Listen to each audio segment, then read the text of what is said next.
Okay आज हम एक चैप्टर डिस्कस करने जा रहे हैं जिसका नाम है admission of a partner. Actually हमारे पास एक चैप्टर है इसमें जिसको हम कहते हैं reconstitution of partnership. Reconstitution of partnership. ये जो रिकॉन्स्टिट्यूशन ऑफ पार्टनरशिप है इसका क्या मतलब है कि हमारे यहाँ बेसिकली जो ओल्ड पार्टनरशिप होती है, ओल्ड पार्टनरशिप वो खत्म हो जाती है और उसके बदले एक नई पार्टनरशिप वजूद में आती है। तो जब भी ऐसा होगा कि ओल्ड पार्टनरशिप खत्म होगी और एक नई पार्टनरशिप बनेगी तो उसका नाम पड़ेगा reconstitution of partnership. For example, हमारे पास दो पार्टनर्स हैं, ए इज टू बी, दो पार्टनर्स हैं। ये प्रॉफिट को बांटते हैं 3:2 रेशियो में। मतलब जो इनका प्रॉफिट है उसके 5 हिस्से होते हैं, एक 3 ले जाता है और दूसरा 2।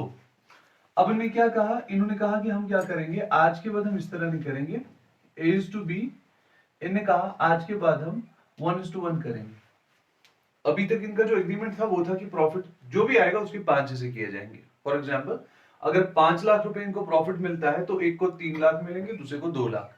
अब इन्होंने रिकॉन्स्टिट्यूशन में क्या किया, इन्होंने कहा नहीं, आज के बाद इक्वल होगा। इक्वल का मतलब है कि एक को मिलेंगे अगर 5 लाख है, एक को 2.5 लाख मिलेंगे, दूसरे को भी 2.5 लाख मिलेंगे। तो ये एक तरीका है रिकॉन्स्टिट्यूशन का। तो इस वजह से हमें ये समझना है कि हमारे यहां मोड्स ऑफ रिकॉन्स्टिट्यूशन होते हैं। Modes of reconstitution of partnership. Modes of reconstitution of partnership की पार्टनरशिप जो है उसको किस तरह से, कौन कौन से वेज हैं जिनके थ्रू उसको रिकॉन्स्टिट्यूट किया जा सकता है, कौन कौन सा तरीका है, ways of reconstituting the partnership. पहला उसमें है change in profit sharing ratio. Change in profit sharing ratio. क्या आप अभी तक एक रेशियो में प्रॉफिट को बांट रहे थे, अब आपने दूसरा लाया तो ऑटोमेटिकली जो पुरानी पार्टनरशिप है वो खत्म हो जाती है और नई बन जाती है। तो इसलिए पहला जो आपके पास रिकॉन्स्टिट्यूशन का तरीका है वो है change in profit sharing ratio. Second आपके पास है एडमिशन ऑफ अ पार्टनर, जो हमें आज डिस्कस करना है। मतलब मान लीजिए हमारी फर्म में पार्टनरशिप में अभी तक दो पार्टनर्स हैं, एक और नया ऐड हो गया। फॉर एग्जांपल, अगर दो हैं, ए इज टू बी, इनका प्रॉफिट शेयरिंग रेशियो था 3:2। अब और एक आया, A is to B is to C, और रेशियो रहा 1:1:1। मतलब जब भी कोई नया पार्टनर आएगा उसकी वजह से भी क्या होगा, जो पुराना एग्रीमेंट है वो टूटेगा और एक नया एग्रीमेंट बनेगा। इस वजह से फिर क्या होगा, मोड्स ऑफ रिकॉन्स्टिट्यूशन पार्टनरशिप में फिर से और एक चीज आ रही है जिसकी वजह से पार्टनरशिप रिकॉन्स्टिट्यूट होती है। रिकॉन्स्टिट्यूशन का मतलब ही है that the old partnership comes to an end and the new partnership is formed. That's actually the reconstitution. So reconstitution में यहाँ एडमिशन ऑफ अ पार्टनर भी एक मोड हो सकता है, इसके थ्रू भी हो सकता है। इसी तरह से हमारे यहाँ हो सकता है रिटायरमेंट ऑफ अ पार्टनर। एक पार्टनर रिटायर हो गया तो ये भी रिकॉन्स्टिट्यूशन में ही आएगा। अगर मतलब चला गया पार्टनर, फॉर एग्जांपल आपके पास 4 पार्टनर्स हैं, अभी तक एक एग्रीमेंट था, एक रिटायर हो गया, अब 3 ही के लिए बनाना है। इसी तरह से फोर्थ हमारे पास होगा death of a partner, partner मर गया। इसी तरह से हमारे पास डिसोल्यूशन ऑफ पार्टनरशिप होगा।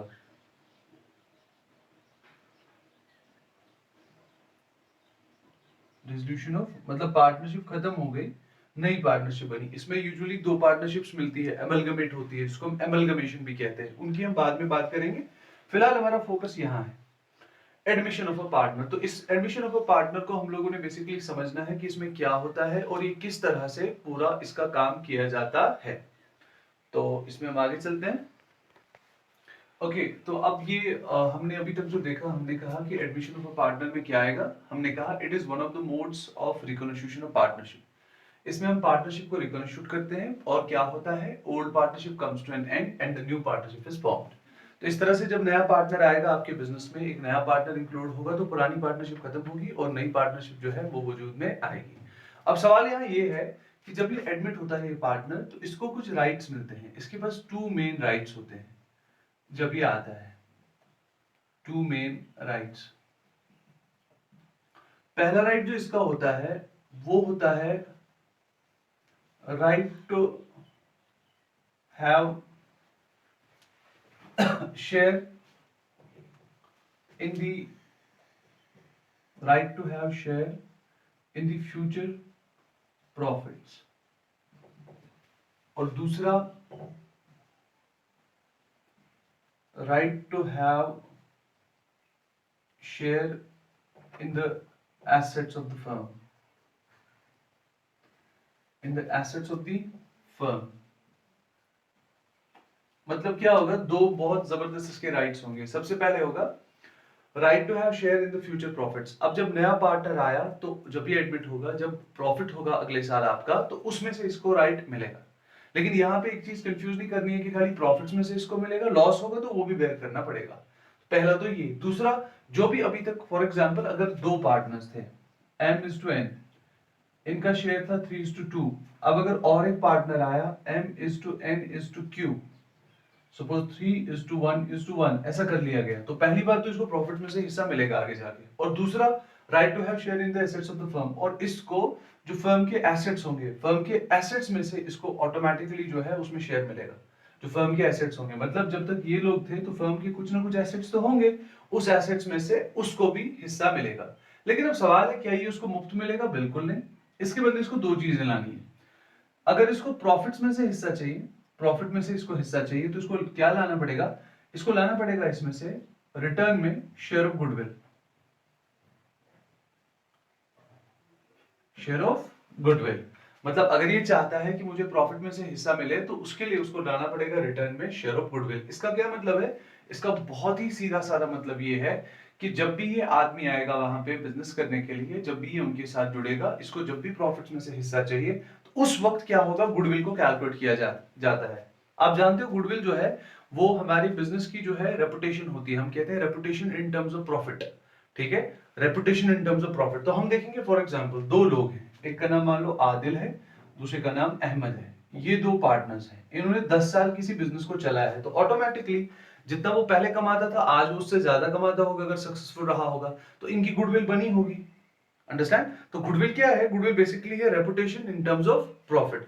जैसे आप देखते हैं हमारे यहाँ कि किसी भी जगह जाते हैं हम, आप वहां से कुछ चीजें ज्यादा खरीदते हैं, कुछ क्या बोलते हैं, आप पसंद करते हैं। फॉर एग्जाम्पल हमारे यहाँ कश्मीर में अगर देखा जाए तो बहुत सारे ऐसे बेकरी शॉप्स हैं जहां से आप ज्यादा बेकरी लेते हैं एज कम्पेयर टू जो बाकी है। क्यों? क्योंकि उनके पास गुडविल होती है, ठीक है ना, वो रेपुटेशन जो उनको मदद करती है प्रॉफिट अर्न करने में।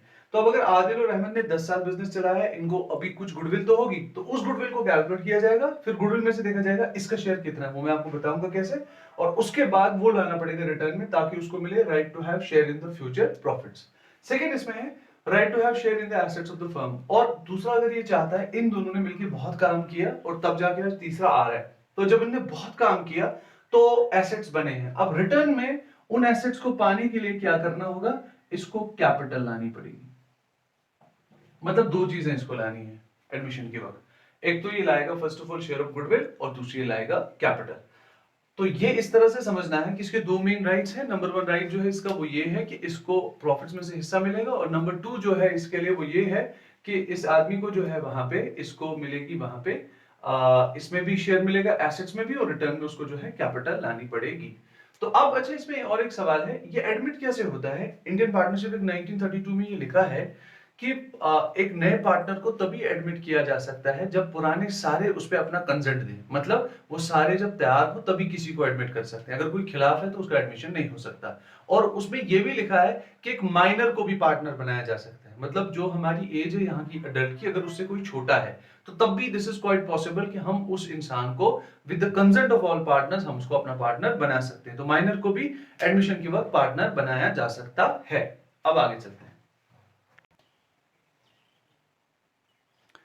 ओके तो अब कुछ बहुत ही इंपॉर्टेंट मसला है, वो ये है कि adjustments required at the time of admission of a new partner. अब जब एक नया पार्टनर आता है उस वक्त किन किन चीजों को हमने एडजस्ट करना पड़ता है, मतलब ये न्यूमेरिकली बहुत इंपॉर्टेंट है, आपने ये समझना होगा।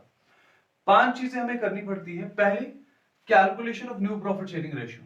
पहला, आपको नया प्रॉफिट शेयरिंग रेशियो निकालना होगा। मतलब दो थे अभी तक, फॉर एग्जांपल एक आमिर था और एक आसिफ था, तो इसके बाद तीसरा आ गया, इनका रेशियो था 1:1 फॉर एग्जांपल। अब दूसरा आया, आमिर भी है, आसिफ भी, और तीसरा इनको आदिल आया। तो अगर ये तीनों अब नए आ गए तो सपोज 2:1:3 रेशियो रखा गया। तो पहला काम होगा आपको एडमिशन के वक्त कि न्यू प्रॉफिट शेयरिंग रेशियो को कैलकुलेट किया जाए। और सेकंड, इसके साथ ही सैक्रिफाइसिंग रेशियो। सैक्रिफाइसिंग रेशियो हम लोग जानते हैं, सैक्रिफाइस देखो क्या होगा, ओल्ड पार्टनर्स को ही, मतलब अगर अभी तक फॉर एग्जांपल अगर ऐसे होता था, अगर अभी तक हमारा प्रॉफिट होता था 2 लाख रुपए, तो ये 2 लाख दो ही लोग ले जाते थे, अब वो लेकिन 3 लोग लेके जाएंगे। तो इसका मतलब जो हिस्सा है वो इन्हीं दो का घटेगा ना, तीसरे को कहां से हिस्सा देंगे, यही दो देंगे। तो इसलिए ये दोनों सेक्रीफाइस करेंगे। कभी कभार ऐसा होता है कि दोनों सेक्रीफाइस नहीं करते, एक करता है, मतलब वो कहेगा मुझे नहीं करना है, मुझे नहीं देना है हिस्सा, क्योंकि जो उसको, मैंने पहले कहा था आपको, जो उसको यहां से सेक्रीफाइस करके अपने प्रॉफिट का हिस्सा देगा, उसको वो रिटर्न में गुडविल का हिस्सा देगा। मतलब प्रॉफिट का हिस्सा पाने के लिए गुडविल का हिस्सा उसको मिलेगा। तो इसलिए हम कह रहे हैं calculation of new profit sharing ratio and sacrificing ratio, पहला ये। सेकंड, गुडविल को कैलकुलेट करना है। मैंने कहा ना कि अगर आपको जानना है कि इसको प्रॉफिट में कितना लाना है, तो उसके लिए जरूरी है कि आपको किसको कैलकुलेट करना पड़ेगा, गुडविल को। फिलहाल आप ये याद रखें, इनको हम एक एक करके फिर इंशाल्लाह करेंगे। Adjustment of accumulated profits, reserves and losses. देखो इसका क्या मतलब है, आज तक जो हमारा प्रॉफिट था, आज तक का प्रॉफिट या आज तक के जो लॉसेस थे, या एक तो हो गया एक्यूमुलेटेड, मतलब है जो आपने जमा किए हुए हैं, सम जो अभी तक कैलकुलेट हुए हैं आज तक के प्रॉफिट, चाहे रिजर्व्स हो, रिजर्व हमारे पार्ट ऑफ प्रॉफिट होता है जिसको हम बिजनेस में रखते हैं, या इसी तरह से लॉसेस अगर कुछ हुए आज तक के जो भी जमा है, तो जरूरी है कि पहले उनको सेटल किया जाए। क्योंकि फॉर एग्जांपल अगर दो पार्टनर्स ने 10 साल तक बिजनेस किया और इनने 2 करोड़ रुपए जमा रखे हैं एज प्रॉफिट, तो जो नया पार्टनर है उसको उसमें कुछ नहीं मिलेगा, उसको मिलेगा जो आज के बाद होगा, तब तक जो है उन्हीं को बांट दिया जाएगा। इसलिए यहाँ adjustment of accumulated profits, reserves and losses, इनको ओल्ड पार्टनर्स में ही बांटा जाएगा। ये हमेशा याद रखिएगा, आपको ऑब्जेक्टिव्स में पूछा जाता है कि ये किस रेशियो में, ये हमेशा ओल्ड रेशियो में ही बांटता है और ओल्ड पार्टनर्स को। अच्छा, adjustment for profit loss arising from the revaluation of assets and liabilities, और एक बड़ा मुद्दा है, याद रखिएगा, revaluation of assets and liabilities. मतलब अगर ऐसा है कि हमारे पास कुछ एसेट्स हैं जो पहले ओल्ड पार्टनर्स ने खरीदे थे, तब जब उन्होंने बिजनेस स्टार्ट किया था, जब उन्होंने तब बिजनेस स्टार्ट किया था, उनके पास एसेट्स का कुछ वैल्यू था। अब with the passage of time उन एसेट्स का वैल्यू या तो बढ़ेगा या घटेगा। इसी तरह से किसी लायबिलिटी का वैल्यू बढ़ेगा या घटेगा। फॉर एग्जांपल कुछ पार्टनर्स थे, उन्होंने लैंड ली, उन्होंने लैंड ली थी 2000 में, तो उनने ली थी वो लैंड 2000 में ली थी, तब उनने ली थी वो सपोज फॉर एग्जांपल 10 लाख रुपए की, आज उसकी वैल्यू 2 करोड़ है, तो उसमें उनको मुनाफा हुआ है। ये मुनाफा क्या वो नए पार्टनर को भी देंगे? कभी नहीं देंगे, कि वो खाली अपने पास रखेंगे। इसलिए रिवैल्यूएशन देखनी है जरूरी, एसेट्स की भी और लायबिलिटीज की भी। इसी तरह से फॉर एग्जांपल हमारा कोई क्रेडिटर था, उसको हमने 20,000 देने थे, तो उसने बाद में जो है उसकी डेथ हो गई फॉर एग्जांपल, और उसकी फैमिली ने कहा हमें जरूरत नहीं है, तो हमें वहां पे भी फायदा हुआ। तो वो चीजें देखनी है हमें, मतलब increase in asset, increase in liability, decrease in asset, decrease in liability, ये सब चीजें वहां आएंगी, और ये फायदा भी ओल्ड पार्टनर्स को ही जाएगा। और लास्ट वाला पॉइंट है इसमें एडजस्टमेंट ऑफ कैपिटल्स, लेकिन मैंने वहां साथ में लिखा है इफ अग्रीड। कभी कभार ये होता है कि जो पार्टनर्स हमारे होते हैं, ओल्ड पार्टनर्स, वो कहते हैं कि जब एडमिशन होगा तो हम कैपिटल्स को एडजस्ट करेंगे। मैं समझाता हूं क्या। मान लो दो पार्टनर्स हैं, ए इज टू बी, इनकी कैपिटल्स ऑलरेडी जो है वो 1-1 लाख है बिजनेस में, इसकी भी 1 लाख है, इसकी भी 1 लाख कैपिटल है। उसके बाद अब सी जब आया तो इन्होंने कहा क्या करेंगे, अब हम 1-1 लाख नहीं रखेंगे, हम रखेंगे फॉर एग्जाम्पल, हम रखेंगे 1.5-1.5 लाख रुपए, सब लोग 1.5-1.5 लाख रुपए रखा जाएगा। 1.5 लाख, फिर से 1,50,000, और फिर से 1,50,000, ऐसे रखा जाएगा। ये रेशियो इन्होंने कहा, ठीक।